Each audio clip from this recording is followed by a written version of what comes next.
Welcome to Swine Time Podcast. I'm your host, Dr. Spencer Wayne. Today, we have a special guest with us, Dr. Carissa Odland. Carissa is somebody I've known for quite a while. Carissa, I've known you since you were in undergraduate school. I think you were moving to the St. Paul campus from St. John's University. Yeah. When you weren't even 20 years old, I bet, at the time. I'm happy to have you here, and you've done really well over the last several years where I've gotten to watch you professionally as well. And you've helped our organization immensely developing our welfare program, which is the topic of today, welfare. You are our expert. You've put our program together. You would be the person that I or the others in our group would go to for guidance, and I'm glad you could be here. I have a lot of good questions for you. I think the information you could share would help our listeners quite a bit to just understand where we're at. So, yeah, just like you said, I have the opportunity not only to practice as a veterinarian, but then also have the opportunity to lead our welfare program across the sow farms that we work with, and then also help out any of the grow finish producers regarding their welfare programs. So it's an awesome opportunity, and I also get to be connected through some of the different organizations in the industry, like through the National Pork Board Welfare Committee or AASV Welfare Committee. So lots of opportunities to learn and try to stay on top of what is the latest in the welfare. So Carissa, specifically for Pipestone, for our system, for the farms that we manage, and to some degree for the producers that we work with that are maybe outside our system as well, but for sure with our system farm. We and other companies too, but we have a program now. We have a process to look at welfare within our company. There wasn't one before. Can you since you came, we went from nothing to having a program now. Can you just go through a few high points of how we got from there to here, and things that you've been a part of, like, then we had to develop this, and here's why we did this. Yeah, exactly. You're exactly right. When I started 10 years ago, we did not have more than the PQA training for the caretakers on system sow farms, and so just through kind of going out and doing visits on farms, and recognizing that there's more of a need for guidance for the caretakers to kind of understand these are the expectations. I think that slowly helped us to develop a little bit more of a robust program. And really, it's an ongoing process where every year we're learning, but ultimately the entire time the foundation is really rooted in our core values, specifically, or most especially, would be the we care part, the caring. And so I would say ultimately, as we have improved or made progress on our program over the last 10 years, the two main things that we've tried to do is just make the expectations and our standards more clear for the people that are working on the farms. And then also, I think the value in making it more clear on what the expectations are so that we can hold each other accountable to those things. And ultimately, then all the rest of the components of the program have fed off of that, whether it's the training pieces, that has grown largely over the last several years.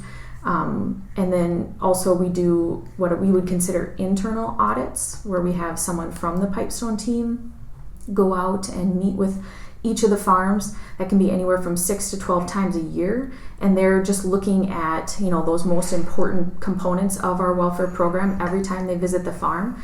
And then we also have a third-party auditor who will come out to our farms every other year. And that has helped us grow and learn. That has been an outstanding experience for us too. So, but again, I think the most important part is just that everything is rooted in the caring, core value that we have. Okay, so core values, of one of which is caring, directly translates to this. It's in our training, and the things that are in our training now for new employees, for regular training for the current employees, center around how you handle the animals, how many you move at a time, how you pick the pigs up, all those things, how you have to euthanize sick pigs that won't survive, what things you do every day that touch welfare. It's all trained very hard to make sure everybody understands what to do.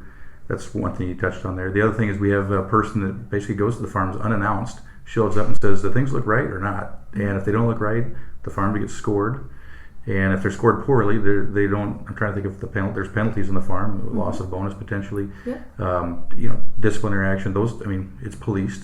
Yeah. And then outside of that, we have the same people that go to the farms for the packer. That same company would come out and do our audits, or is that correct? Yep, it's a third-party audit company. Yep. So we police our own policing, essentially, by bringing them in at some frequency as well. So a lot of oversight. Basically, are we doing the right job by several eyes verifying? And I would say the consistent thread throughout all of that, again, our goal is for just striving for continuous improvement, right? Like, there definitely are consequences, if there are issues that are identified, but ultimately, the ultimate goal is for us just to keep getting better. Okay, so on that note, what's next? If you were going to guess 5 years ahead or 2 years ahead, but for welfare, what is the next 5 years? Over time, it would be very easy to kind of get overwhelmed and maybe even have like some negative feelings about what the future holds, just because it feels like it's constantly there's more higher expectation or more challenges, more new things. But I also think you can look at that as an exciting opportunity. I would say for me, I'm really more excited than anything about what the next 5 years holds. And part of that is just some examples of what I think the future is going to hold. We continue to focus on like sow comfort, and I'm so excited about some of the different ideas or opportunities that are out there to try to improve. Like, how can we help the sows be more comfortable?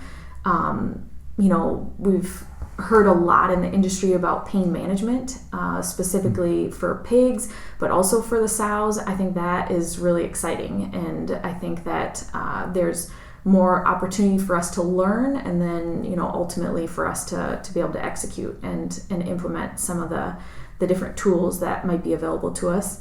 And then especially exciting is just like the connection between the use of technology in our industry and how that can improve or impact the animal welfare of the sows or the pigs. I have had the opportunity through the National Pork Board Swine Welfare Committee just to see and hear some of these ideas of how can we use technology to help us provide maybe even better care for our animals. And I just think like the opportunities are endless, especially if you get the right people together. The people who are really focused on welfare, the people who are really smart when it comes to technology, and it's just so exciting to see what the future holds for that. So I'm excited to see what's next. Okay, Chris, I'm really, really happy that you were here today. Thanks for sharing. To the producers out there listening, if you have any questions on any of these things, be sure to give us a call. Carissa's available, I'm available, other people in our organization are available. It's worth focusing on continually to get better and better. And I want to thank you again, Carissa. Thank you. Any final comments? Yeah, I think the only other thing I would say, every time we talk at the sow farms about this topic, I always try to share with them that welfare isn't something that we just put in a box and you can kind of bring it out if or when you think you need it. It really is something that influences everything we do, whether you're, a nursery guy, whether you're a wean to finish guy, whether you're on a sow farm, farrow to finish. It's just something that influences everything that you're doing. Even if you think that you're just giving vaccines, there is welfare related to how you're handling the animals. You're potentially stressing the animals out. And so, yeah, I definitely, I think that welfare is a component that impacts everything you do on the farm, and everything you do impacts welfare. So, very exciting topic. Okay. Thanks again. Yeah, thank you. To our audience, thank you for listening. This was Swine Time Podcast here at Pipestone.